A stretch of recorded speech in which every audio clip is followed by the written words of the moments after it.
Hello everyone, welcome to Genius Mentors. My name is Simran Sehgal. बच्चों, आज के इस लेक्चर में हम करेंगे class 9th economics chapter 1 story of village Palampur. इस चैप्टर के अंदर बच्चों हमने बेसिकली अब नॉन फार्मिंग एक्टिविटीज स्टार्ट करी। अब तक हमने सारी की सारी फार्मिंग एक्टिविटीज को डिस्कस किया और उसके बाद हमने स्टार्ट किया, लास्ट लेक्चर में हमने स्टार्ट करी थी नॉन फार्मिंग एक्टिविटीज। ठीक है, तो आज हम नॉन फार्मिंग एक्टिविटीज के जो कॉन्सेप्ट्स हैं उन्हीं को आगे कंटिन्यू करेंगे। ठीक है, तो अभी तक जिसने भी अपनी बुक ओपन नहीं करी है वो आप अपनी बुक ओपन कर लो, एनसीईआरटी इकोनॉमिक्स क्लास 9th। ठीक है, आप ये बुक ओपन कर लो ताकि हम अपना लेक्चर जल्दी से स्टार्ट कर सके। बुक सभी ने ओपन कर ली बच्चों? ठीक है, तो अब हम स्टार्ट करते हैं अपना आज का कॉन्सेप्ट। बच्चों, हम पढ़ रहे हैं non farming activities. Non farming activities में हमने बेसिकली 4 टाइप्स की एक्टिविटीज डिस्कस करी थी जो कि पालमपुर विलेज के लोगों के द्वारा अदर देन एग्रीकल्चर ये सारी एक्टिविटीज भी की जाती हैं। ये सारी एक्टिविटीज भी उनके ऑक्यूपेशन में इंक्लूड होती हैं अपनी मनी अर्न करने के लिए, लाइवलीहुड अर्न करने के लिए। ठीक है, अब अदर देन फार्मिंग लोग क्या क्या एक्टिविटीज करते हैं, क्योंकि हमने पढ़ा था कि टोटल वर्किंग पॉपुलेशन में से 75% पॉपुलेशन जो है वो फार्मिंग में इन्वॉल्व है और रिमेनिंग 25 किस में इन्वॉल्व है? Other than farming activities means non farming activities में। और वो कौन कौन सी है? डेयरी, स्मॉल स्केल मैन्युफैक्चरिंग,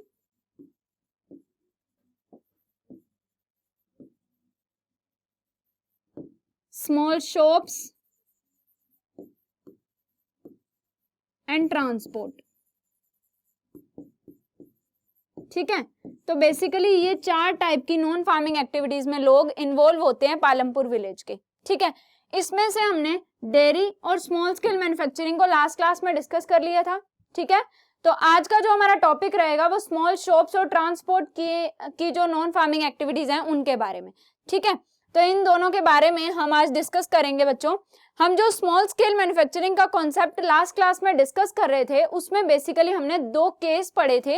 एक केस था मिश्री लाल का और दूसरा था करीम का। ठीक है, मिश्री लाल के केस में हमने क्या पढ़ा बच्चों? इससे हमें ये पता चला कि मिश्री लाल एक पर्सन है जो कि गांव का ही रहने वाला है। वो क्या करता है, किस तरीके से वो स्मॉल स्केल मैन्युफैक्चरिंग करता है? वो एक sugar cane crushing machine purchase करता है। ठीक है, मशीन परचेज करके वो क्या करता है? फार्मर से शुगर केन लेके आता है, उसको शुगर केन क्रशिंग मशीन में डालकर शुगर केन की क्रशिंग करके जैगरी मैन्युफैक्चर करता है। उस जैगरी को शाहपुर के जो मार्केट्स हैं वहां पर सेल करता है। ठीक है, तो इस तरीके से वो स्मॉल स्केल पे मैन्युफैक्चरिंग करता है। ये काम वो अपने घर पे ही कर लेता है या फिर अपने खेतों में इस मशीन को वो सेटअप कर लेता है। और इस काम के लिए जो लेबर चाहिए होती है वो लेबर कहाँ से आती है? वो खुद से काम करता है और उसके family member as a labourer work करते हैं, यानी कि बाहर से कोई भी लेबर हायर करने की जरूरत उसे नहीं पड़ती क्योंकि ये मैन्युफैक्चरिंग स्मॉल स्केल पे होती है। जैसे कि जो टाउन्स होते हैं, सिटीज होती हैं, उसमें क्या होता है? इंडस्ट्रीज होती हैं, वहां लार्ज स्केल मैन्युफैक्चरिंग होती है, वहां पर बाहर से लेबर हायर करने की जरूरत पड़ती है। लेकिन यहाँ पर स्मॉल स्केल मैन्युफैक्चरिंग के बारे में हम पढ़ रहे हैं, इनके लिए कोई भी फार्म लेबरर को बाहर से हमें हायर करने की नीड नहीं होती। ठीक है, तो हमने मिश्री लाल का एक केस पढ़ा था। मिश्री लाल के केस से रिलेटेड जितने भी क्वेश्चंस थे वो हमने 1 बाय 1 सॉल्व किए। इससे हमें आइडिया मिला कि किस तरीके से विलेजेस में लोग स्मॉल स्केल पे मैन्युफैक्चरिंग करते हैं। ठीक है, अब हमारा जो सेकंड केस था वो था करीम से रिलेटेड। करीम के केस में हमने ये सारा केस डिस्कस कर लिया था, इससे रिलेटेड क्वेश्चन अभी डिस्कस करने हैं हमने। ठीक है, तो ये केस के जो क्वेश्चंस हैं वो आज हम डिस्कस करेंगे। हमने क्या पढ़ा था इस केस के अंदर? क्या था? करीम एक पर्सन है जिसने क्या किया था? Computer classes, computer coaching centre एक सेटअप किया था विलेज के अंदर, क्योंकि उसने देखा कि लोग जो विलेज के स्टूडेंट्स हैं वो टाउन्स में जाते थे कंप्यूटर क्लासेस के लिए, यानी कि कंप्यूटर कोर्स करने के लिए वो टाउन्स में जाते थे। तो उसने क्या किया? एक कंप्यूटर क्लास सेटअप करी। अपने घर के ही आसपास उसने कंप्यूटर क्लास बनाई, वहां पर कंप्यूटर्स परचेज किए, कुछ टीचर्स अपॉइंट कर ली जिनके पास कंप्यूटर की डिग्री है। ठीक है, इस तरीके से उसने कंप्यूटर क्लास सेटअप करी। वहां पर अब जो विलेज के स्टूडेंट्स थे उन्हें टाउन्स में जाने की नीड नहीं हुई क्योंकि विलेज में ही उसने कंप्यूटर क्लास सेटअप करी, वहां पर बहुत सारे लोग पढ़ने के लिए आने लगे, कंप्यूटर कोर्स करने आने लगे, जिसकी वजह से उसे ज्यादा से ज्यादा प्रॉफिट्स अर्न होने लग गए। ठीक है, तो ये हमने करीम का एक केस पढ़ा था। अब हम इस केस से रिलेटेड क्वेश्चंस डिस्कस करते हैं। ठीक है, हमने दोनों केसेस को डिस्कस कर लिया था। अब सेकंड केस से रिलेटेड जो क्वेश्चन है वो क्या है, in what ways is Karim's capital and labour different from Mishri Lal. हमने मिश्री लाल और करीम दोनों का एक एक केस पढ़ा। अब वो ये क्वेश्चन कर रहा है कि करीम की जो कैपिटल और लेबर है वो मिश्री लाल की कैपिटल और लेबर से कैसे डिफरेंट है, क्योंकि दोनों ही मैन्युफैक्चरिंग कर रहे हैं, दोनों ही प्रोडक्शन कर रहे हैं। तो प्रोडक्शन के लिए हमने स्टार्टिंग में ही पढ़ा था, कुछ फैक्टर्स चाहिए होते हैं, कुछ रिक्वायरमेंट्स होती हैं, उसमें लैंड, लेबर, ये तो एसेंशियल रिक्वायरमेंट है ना, लैंड, लेबर और कैपिटल। तो वो यही पूछ रहा है कि दोनों ही बिजनेस कर रहे हैं, तो दोनों के बिजनेस में जो कैपिटल और लेबर लग रही है वो किस तरीके से डिफरेंट है। अब देखो, अब हम इसका आंसर पहले खुद से सोचते हैं कि जो मिश्री लाल की कैपिटल थी वो क्या थी। मिश्री लाल ने बिजनेस सेटअप किया, उस बिजनेस में उसने फिक्स कैपिटल लगाई। उसकी फिक्स कैपिटल किस फॉर्म में थी, शुगर केन क्रशिंग मशीन की फॉर्म में।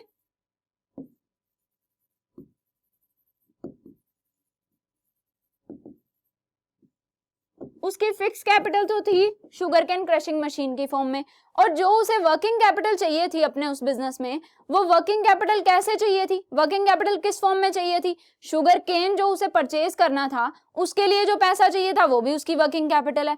और बिजनेस को डे टू डे रन करने के लिए अब उसने sugar cane crushing machine electricity से चलती थी ना, तो इलेक्ट्रिसिटी का बिल जो पे करना था उसके लिए जो पैसे चाहिए वो भी वर्किंग कैपिटल थे।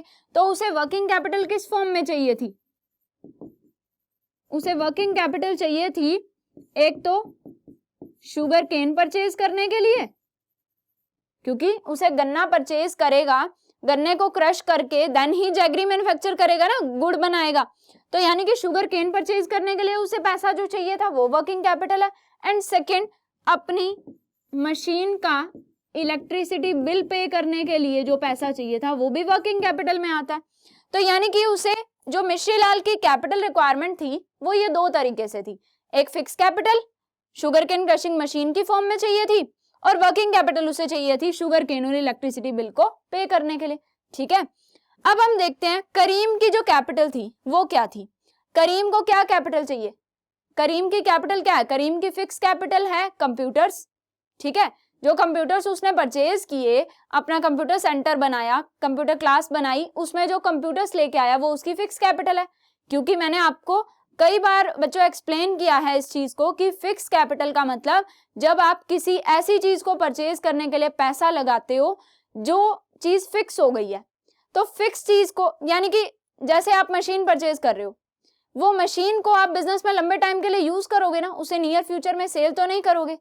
तो इस टाइप की चीजों में लगाया गया पैसा ही मेरा फिक्स कैपिटल कहलाता है।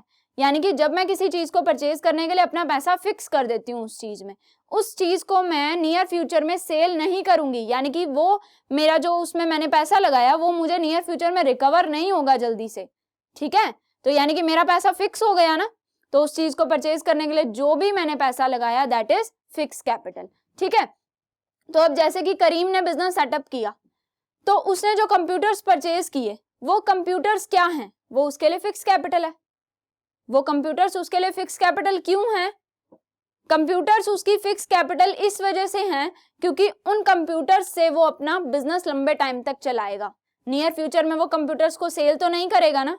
ठीक है, नियर फ्यूचर में क्योंकि वो कंप्यूटर्स को सेल नहीं कर रहा है, लंबे टाइम तक बिजनेस में यूज करेगा, तो कंप्यूटर्स में लगाया गया पैसा लंबे टाइम के लिए फिक्स हो गया, नियर फ्यूचर में सेल होके रिकवर नहीं होगा वो पैसा। तो इसीलिए वो कंप्यूटर्स को खरीदने के लिए जो पैसा लगाया दैट इज फिक्स कैपिटल। तो करीम की कैपिटल जो है, करीम को जो फिक्स कैपिटल चाहिए थी वो किस फॉर्म में है, मतलब फिक्स कैपिटल क्यों चाहिए थी, कंप्यूटर्स परचेज करने के लिए। तो जो कंप्यूटर्स में जो उसने पैसा लगाया वो ही तो उसकी फिक्स कैपिटल है। ठीक है, और वर्किंग कैपिटल जैसे कि उसने जो टीचर्स अपॉइंट किए उसको सैलरी पे करने के लिए, ठीक है, अपने डे टू डे एक्सपेंसेस को मीट करने के लिए। ठीक है ना, तो ये सभी हमने इस तरीके से ये समझा कि फिक्स कैपिटल क्या होती है, वर्किंग कैपिटल क्या होती है, और किस किस तरीके से इन दोनों की कैपिटल आपस में डिफर करती है। अब हम इसका सॉल्यूशन भी देख लेते हैं। दोनों के पास फिक्स कैपिटल है in the form of machines, ठीक है। अब देखो जो मिश्री लाल है उसकी फिक्स कैपिटल मशीन की फॉर्म में है, यहां पर हम यहां लिखेंगे मिश्री लाल, क्योंकि मिश्री लाल की फिक्स कैपिटल जो है वो मशीन की फॉर्म में है। लेकिन करीम के पास लार्जर फिक्स कैपिटल है क्योंकि he has assets in the form of computers, ठीक है। जो चीजें हैं जिनमें हम पैसा फिक्स कर देते हैं उन चीजों को हम क्या बोल रहे हैं, फिक्स्ड असेट्स का नाम दे रहे हैं, ठीक है। तो करीम के पास लार्जर फिक्स कैपिटल है ना, क्योंकि उसने कंप्यूटर्स परचेज किए हैं, वो ज्यादा एक्सपेंसिव हैं, ठीक है। अब उसने कंप्यूटर्स परचेज किए, लेकिन जो मिश्री लाल है उसने sugar cane crushing machine purchase करी। करीम की जो फिक्स कैपिटल है, करीम को ज्यादा फिक्स कैपिटल चाहिए ना, क्योंकि कंप्यूटर ज्यादा कॉस्टली होते हैं as compare to sugar cane crushing machine.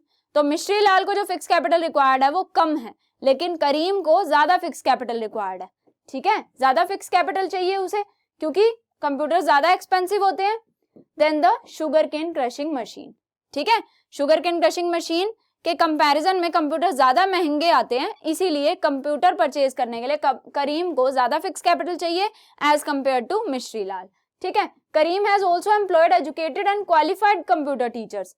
करीम ने जो टीचर्स अपॉइंट किया, क्योंकि अब हमने क्या करना है, उनकी कैपिटल और उनकी लेबर दोनों को कंपेयर करना है। हमने कैपिटल को तो कंपेयर कर लिया कि करीम को ज्यादा फिक्स कैपिटल चाहिए एज कंपेयर टू मिश्री लाल। अब हम उनके लेबर को कंपेयर करते हैं कि करीम को जो लेबर चाहिए, करीम का जो लेबर है वो ज्यादा क्वालिफाइड है, क्योंकि करीम ने कंप्यूटर टीचर्स अपॉइंट करी। करीम के बिजनेस के लिए तो लेबर कौन है, वो कंप्यूटर टीचर्स, जो बच्चों को कंप्यूटर क्लासेस को रन करेंगी, बच्चों को कंप्यूटर के रिगार्डिंग नॉलेज देंगी, ठीक है।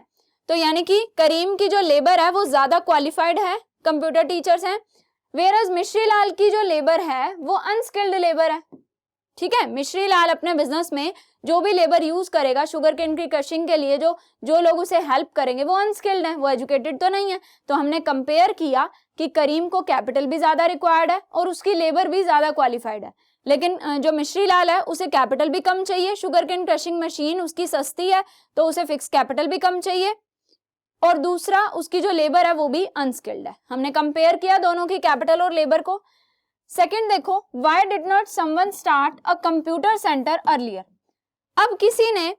अब करीम ने पहला कंप्यूटर सेंटर उस विलेज में सेटअप किया, करीम से पहले किसी ने कंप्यूटर सेंटर क्यों नहीं सेटअप किया, मींस उससे पहले क्यों नहीं किसी ने कंप्यूटर क्लास सेटअप करने के बारे में सोची।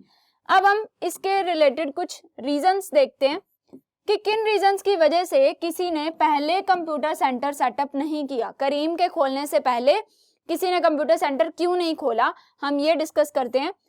पहली बात कि उस विलेज के अंदर बहुत ही कम एजुकेटेड लोग हैं। पहली बात कि एजुकेटेड लोग कम है, उन्हें कंप्यूटर कोर्स की वैल्यू का नहीं पता, ठीक है, क्योंकि एजुकेटेड नहीं है तो उन्हें कंप्यूटर कोर्स के बारे में कोई अवेयरनेस नहीं है। Were there in the village, there was not any demand for the computer courses, क्योंकि अनएजुकेटेड लोग ज्यादा हैं, एजुकेटेड कम है तो कंप्यूटर कोर्स की डिमांड भी ज्यादा नहीं थी। दूसरी बात, वो अवेयर भी नहीं है कि कंप्यूटर कोर्स को गेन करने से जो भी उन्हें एम्प्लॉयमेंट अपॉर्चुनिटीज अवेलेबल होती हैं उनके बारे में भी उन्हें कोई अवेयरनेस नहीं थी, ठीक है। तो यानी कि उन्हें इस बारे में कोई अवेयरनेस नहीं थी of the employment potential of computer courses, and so nobody thought that such a business could be successful. और किसी ने ये मतलब किसी ने पहले क्यों नहीं स्टार्ट किया कंप्यूटर क्लासेस, क्योंकि उन्हें ये लगता था, उन्हें कोई अवेयरनेस नहीं थी, उन्हें कुछ पता ही नहीं था कि अगर कंप्यूटर कोर्स हम प्रोवाइड करवाएं स्टूडेंट्स को तो स्टूडेंट्स के लिए ये एम्प्लॉयमेंट अपॉर्चुनिटीज अवेलेबल हैं जिसकी वजह से स्टूडेंट्स अट्रैक्ट होंगे और कंप्यूटर क्लासेस को ज्वाइन करेंगे। उन्हें ही कोई अवेयरनेस नहीं थी इस बारे में, ठीक है, जिस वजह से उन्होंने किसी ने भी पहले कंप्यूटर क्लास ओपन करने की नहीं सोची।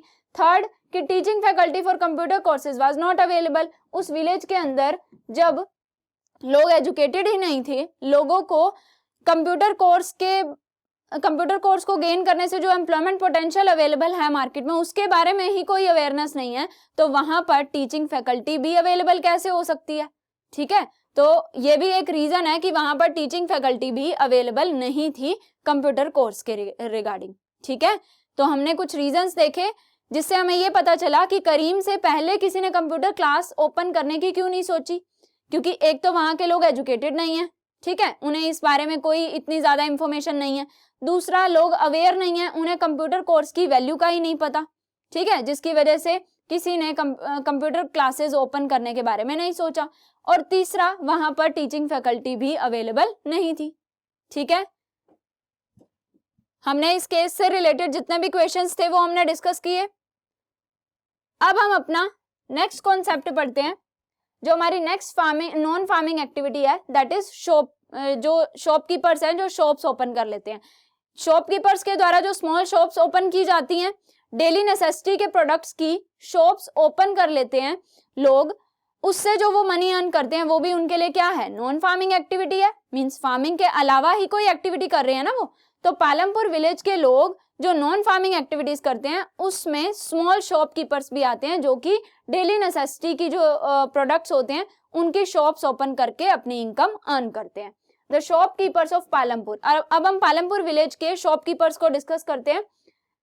शॉपकीपर का मतलब क्या होता है, जो लोग ट्रेड में एंगेज होते हैं, मींस गुड्स को एक्सचेंज करते हैं, are not many in Palampur, वो ज्यादा नहीं है। शॉपकीपर्स का मतलब वो लोग जो कि चीजों को सेल परचेज करने का काम करते हैं, वो होलसेलर से परचेज करते हैं, आगे कस्टमर को सेल कर देते हैं, तो यानी कि चीजों को एक्सचेंज करते हैं, वो ज्यादा इन्वॉल्व नहीं, मींस वो ज्यादा नहीं है पालमपुर के अंदर ऐसे shopkeepers. The traders of Palampur are shopkeepers who buy various goods from the wholesale market in the cities and sell them in the village. इन शॉपकीपर्स का काम ही क्या होता है, होलसेलर से परचेज करना, ठीक है, एंड देन उनको सेल कर देना विलेजेस के अंदर, ठीक है। ये शॉपकीपर्स क्या करते हैं, होलसेलर से लार्ज क्वांटिटी में परचेज कर लेते हैं एंड देन विलेजेस में स्मॉल स्मॉल क्वांटिटीज में सेल करते रहते हैं, ठीक है। You will C small general store in the village. आप जिस विलेज से आप बिलोंग करते हो, जिस विलेज में आप रहते हो, वहां आपने देखा होगा आपके आसपास कुछ शॉप्स ओपन होंगी।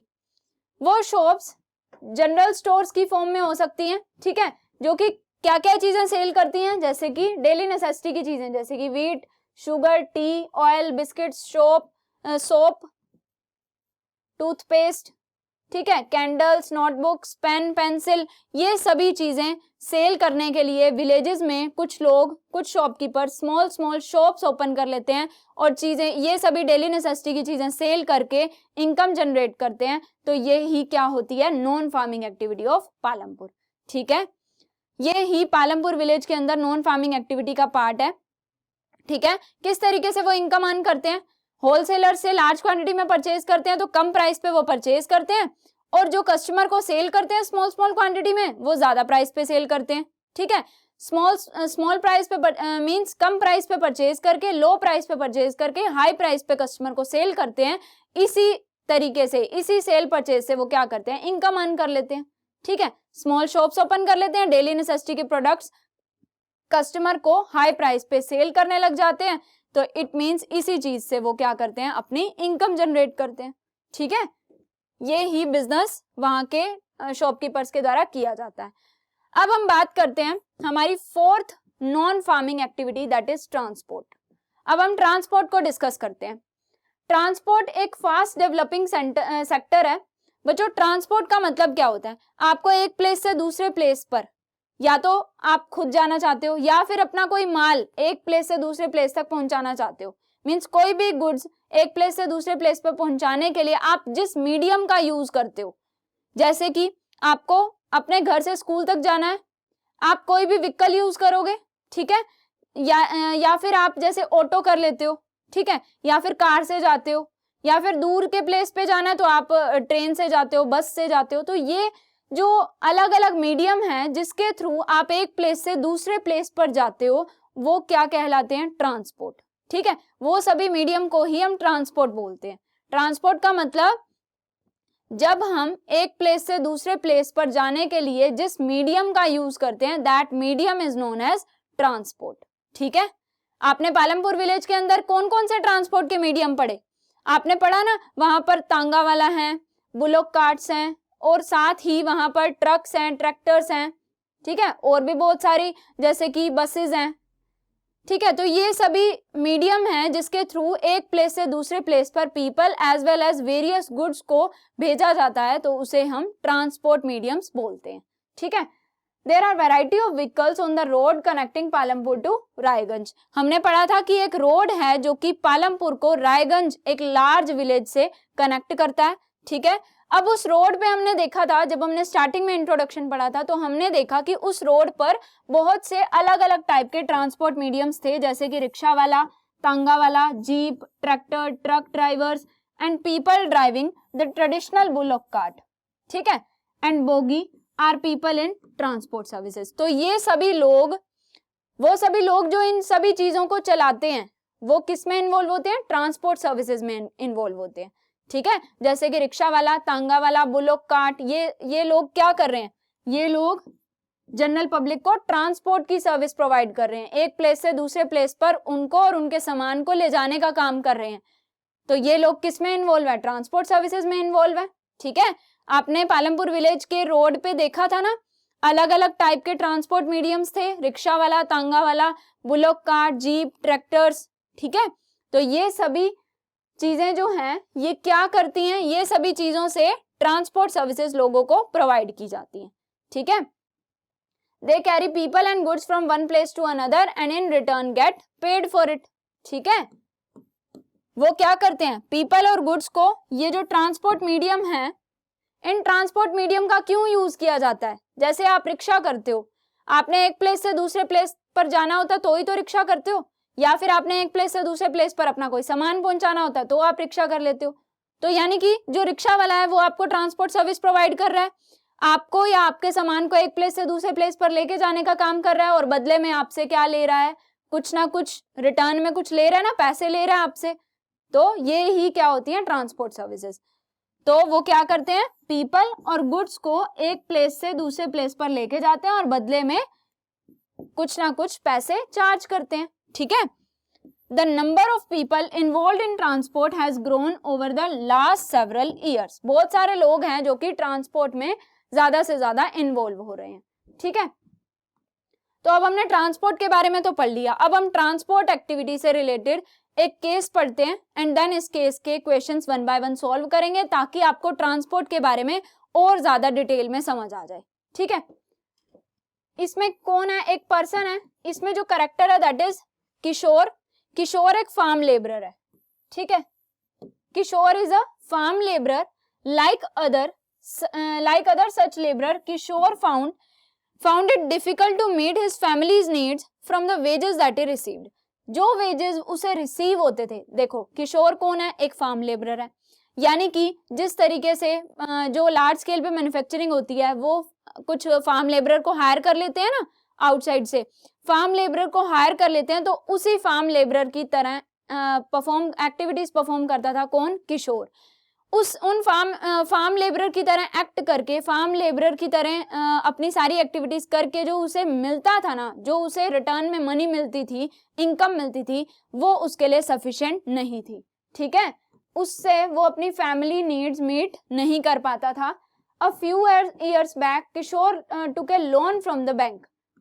किशोर ने क्या किया था? बैंक से लोन लिया। This was under a government programme which was giving cheap loan to poor landless households.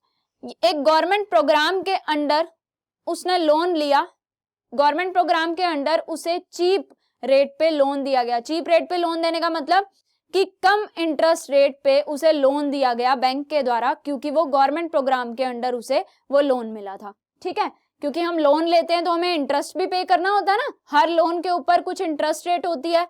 ठीक है, तो लोन के बदले में लोन लेते हैं, उसके बदले में हमें इंटरेस्ट पे करना होता है टाइम टू टाइम। ठीक है, तो वो जो इंटरेस्ट रेट था that is cheap interest rate, means कम इंटरेस्ट रेट पे उसे वो लोन मिला था।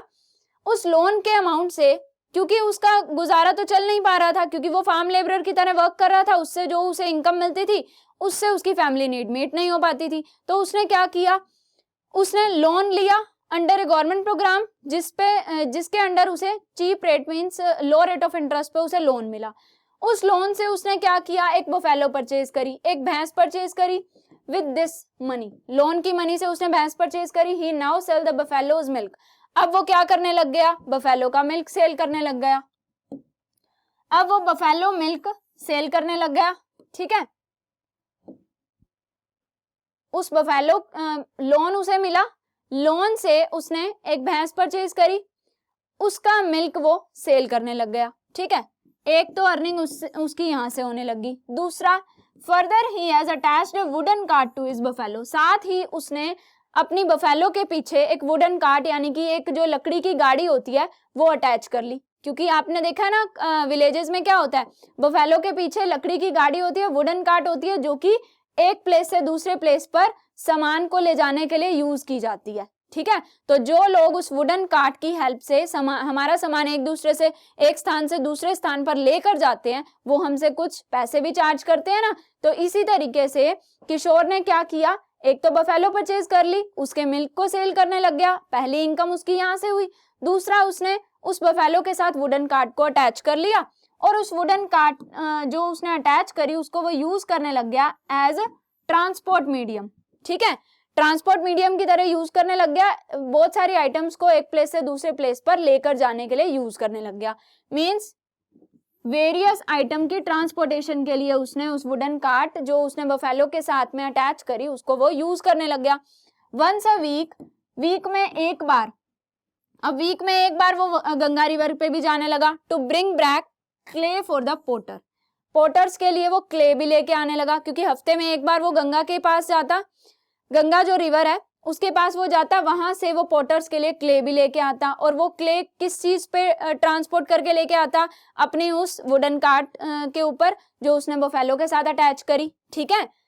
एक इनकम उसकी यहां से होने लगी। और some time he goes to Shahpur with a load of jaggery और अदर कमोडिटीज, और कभी कभार वो उस अपनी बुलक कार्ट के ऊपर जैगरी और अदर सामान को भी शाहपुर की विलेजेस तक लेके जाने के लिए एज अ ट्रांसपोर्ट यूज करने लग गया। तो एक इनकम वो यहाँ से अर्न करने लग गया। Every month he get some work in transport, और हर महीने उसे इसी तरीके से ट्रांसपोर्ट का काम भी मिलने लग गया। तो as a result Kishore is able to earn more than what he used to do some years back, ठीक है। जितना वो कुछ साल पहले as a farm labourer work करके जितना अर्न कर पा रहा था, अब वो ट्रांसपोर्ट का काम करके वो दुगना और तिगुना इतना ज्यादा अर्न करने लग गया as compare to the money which he earn some year back, ठीक है। इतने साल पहले जो वो मनी अर्न कर रहा था उसके कंपैरिजन में ट्रांसपोर्ट का काम करने से अब वो ज्यादा मनी अर्न कर पा रहा है, ठीक है। ये केस आपने पढ़ा। सबसे पहले वो फार्म लेबरर की तरह वर्क करता था, उसे ज्यादा मनी रिसीव नहीं हो पाती थी, वो अपनी फैमिली नीड्स को मीट नहीं कर पाता था। फिर उसने लोन ले लिया, लोन लेकर उसने क्या क्या किया, बफेलो परचेज करी। पहली चीज वो बफेलो का मिल्क सेल करने लग गया, इससे इनकम हुई। दूसरा, उसने बफेलो के पास के साथ वुडन कार्ट अटैच कर ली और उस वुडन कार्ट का यूज करता था पोटर्स के लिए, क्ले लेके आने के लिए उसको एज ए ट्रांसपोर्ट यूज करता था। अदर कॉमोडिटीज की ट्रांसपोर्ट के लिए बुलक कार्ट का यूज करने लग गया, ठीक है। और क्या करने लग गया, जो शाहपुर के ट्रेडर्स में जो मैन्युफैक्चरर्स जैगरी भेजने के लिए ट्रांसपोर्ट मीडियम का यूज करते थे, तो वो एज ए ट्रांसपोर्ट सर्विसेज उन्हें प्रोवाइड करने लग गया, जिससे उसे इनकम रिसीव होने लगी, ठीक है। क्योंकि वो जैगरी के लिए भी ट्रांसपोर्ट सर्विसेज प्रोवाइड करने लग गया ना। करीम की जो बुलक कार्ट है, किशोर की जो बुलक कार्ट है, उस पर जो मैन्युफैक्चरर्स हैं वो जैगरी को ट्रांसपोर्ट करने के लिए भी यूज करने लग गए, ठीक है। तो इस तरीके से वो अलग अलग तरीके से transport as a transport medium use करने लग गया अपनी बुलक कार्ट को, ठीक है।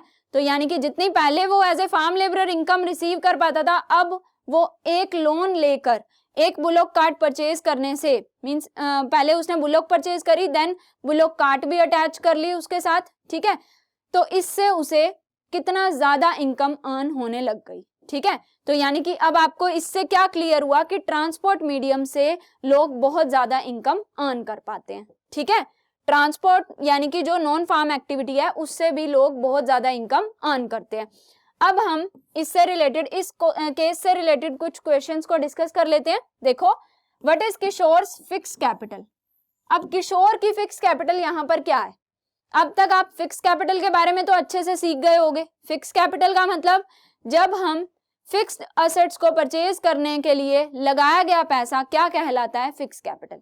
जब हम फिक्स्ड असेट्स को परचेज करते हैं उसके लिए जो पैसा यूज करते हैं। फिक्स्ड असेट्स मींस जिन चीजों को हम बिजनेस में लंबे टाइम के लिए यूज करेंगे, नियर फ्यूचर में सेल नहीं करेंगे, यानी कि उसमें लगाया गया पैसा जब हमारा फिक्स हो जाता है, ठीक है, तो उस पैसे को ही हम क्या बोलते हैं? Fix capital. क्लियर? अब किशोर के लिए फिक्स कैपिटल क्या थी? किशोर के लिए फिक्स कैपिटल उसकी बुलॉक थी, ठीक है। देखो हम आंसर डिस्कस कर लेते हैं। Kishore's fix capital is the buffalo. जो उसने बफेलो परचेज करी, ठीक है, जो उसने बफेलो परचेज करी वो बफेलो के उसके लिए क्या है? उसके बफेलो परचेज करी, उसके साथ उसने वुडन कार्ट अटैच कर दी, ठीक है। तो जो उसने बफेलो परचेज करी उसमें उसने कैपिटल को फिक्स कर दिया, अपनी मनी फिक्स कर दी, क्योंकि बफेलो परचेज करी तो क्या वो एक हफ्ते में या एक महीने में उस बफेलो को सेल कर देगा? नहीं, उससे वो पैसा कमाएगा, लंबे टाइम तक यूज करेगा उसे, ठीक है।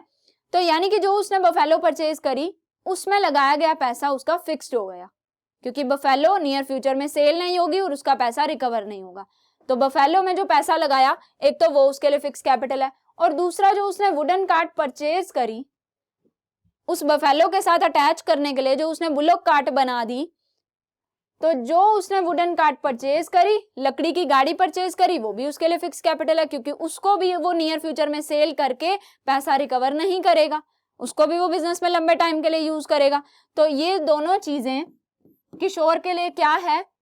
फिक्स कैपिटल है, जो उसने बैंक लोन से परचेज करी, ठीक है।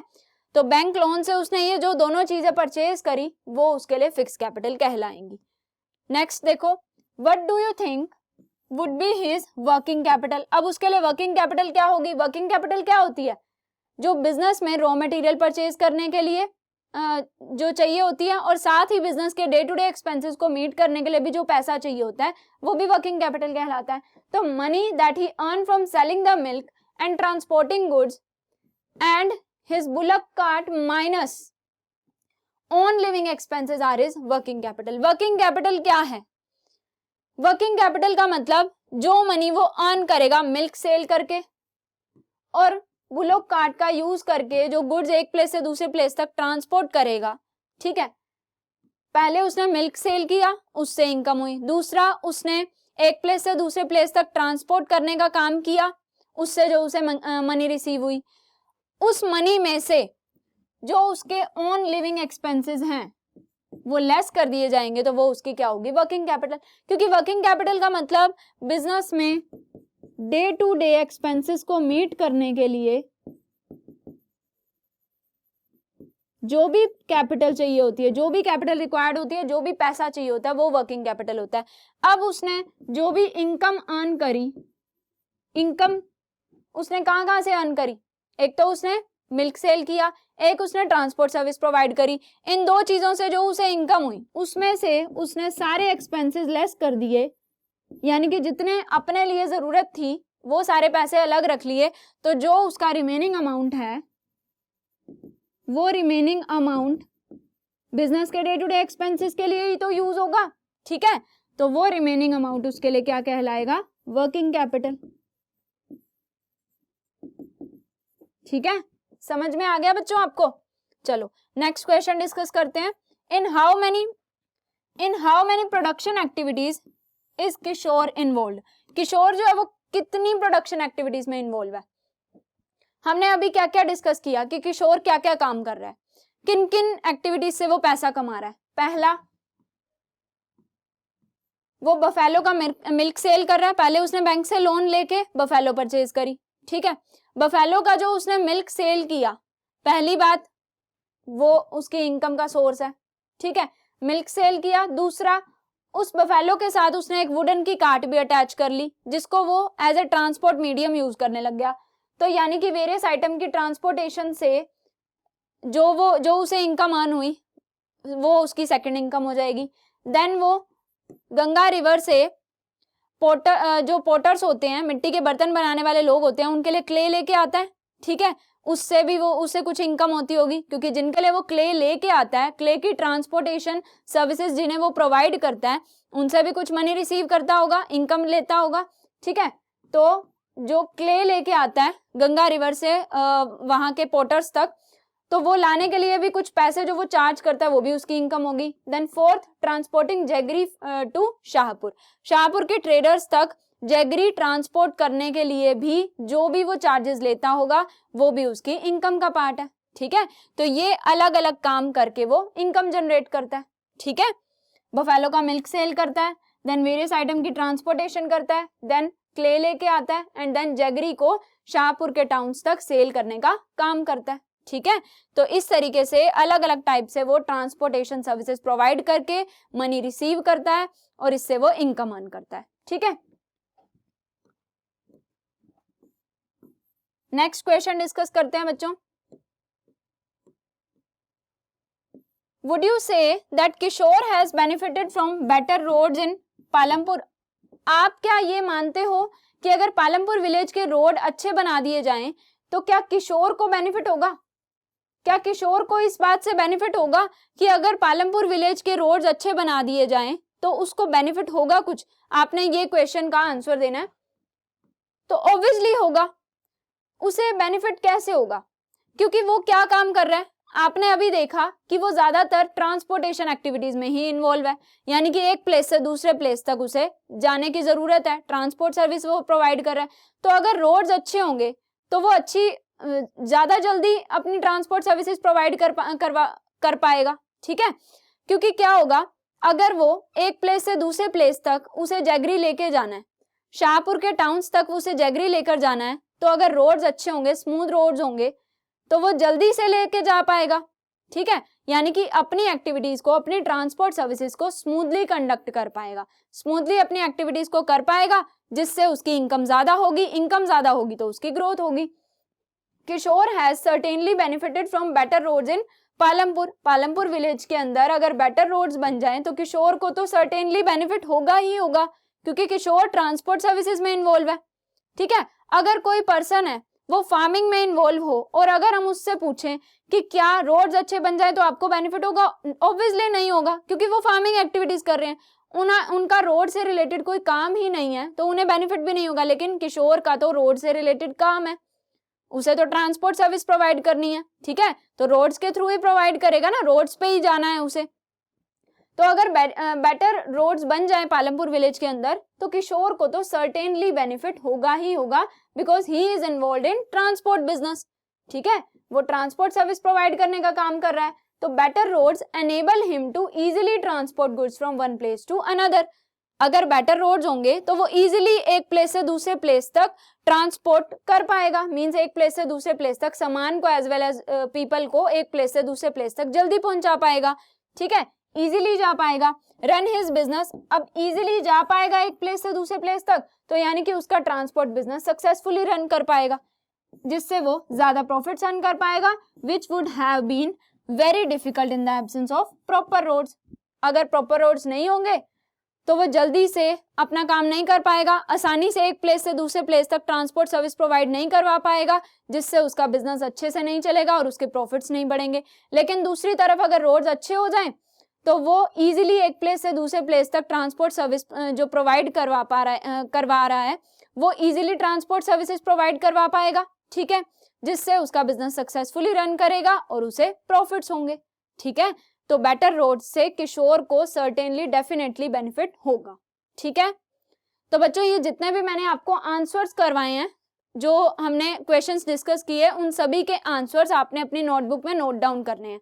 ठीक है, तो इनको साथ के साथ आपने नोट डाउन भी करना है। एनसीईआरटी बुक से हमने इस चैप्टर को लाइन टू लाइन कवर किया, आपने साथ के साथ वीडियो देखने के साथ साथ इसको रीड भी करना है बुक से। ठीक है, तो बच्चों अब हमने जो पालमपुर विलेज की स्टोरी के थ्रू फार्मिंग एक्टिविटीज को डिस्कस कर लिया, साथ ही जितनी भी नॉन फार्मिंग एक्टिविटीज होती हैं जो कि विलेजेस के लोग प्रेफर करते हैं, फार्मिंग के अलावा जितनी भी एक्टिविटीज होती हैं उनको भी हमने वन बाय वन डिस्कस कर लिया और हमने देख लिया कि किस तरीके से फार्मिंग से लोग पैसा कमाते हैं और नॉन फार्मिंग एक्टिविटीज कौन कौन सी परफॉर्म करके पैसा कमाते हैं। तो इस तरीके से अब हमने अपने सारे के सारे चैप्टर को कंप्लीट कर लिया है। नेक्स्ट लेक्चर में बच्चों हम इस पूरे चैप्टर की जो भी एक्सरसाइज क्वेश्चंस हैं वो हम वन बाय वन डिस्कस करेंगे। ठीक है बच्चों, तो आई होप आपको सारा चैप्टर अच्छे से समझ आया होगा, आपने साथ के साथ रिवाइज किया होगा बुक से। ठीक है, जो भी टॉपिक आपने अभी तक रिवाइज नहीं किया वो आप रिवाइज करके आना, ठीक है, क्योंकि हम नेक्स्ट क्लास में इसके क्वेश्चंस डिस्कस करेंगे। ठीक है, तो इसके लिए आपको पहले सारा चैप्टर अच्छे से क्लियर होना चाहिए ना, तो पहले आपने सारा चैप्टर रिवाइज करके आना है अपनी बुक से, सारे लेक्चर्स आपने देखने हैं एंड देन आपने नेक्स्ट क्लास में एक्सरसाइजेस डिस्कस करनी है। ठीक है बच्चों, तो आज के लिए इतना ही, मिलते हैं नेक्स्ट लेक्चर में, तब तक के लिए गुड बाय, थैंक यू।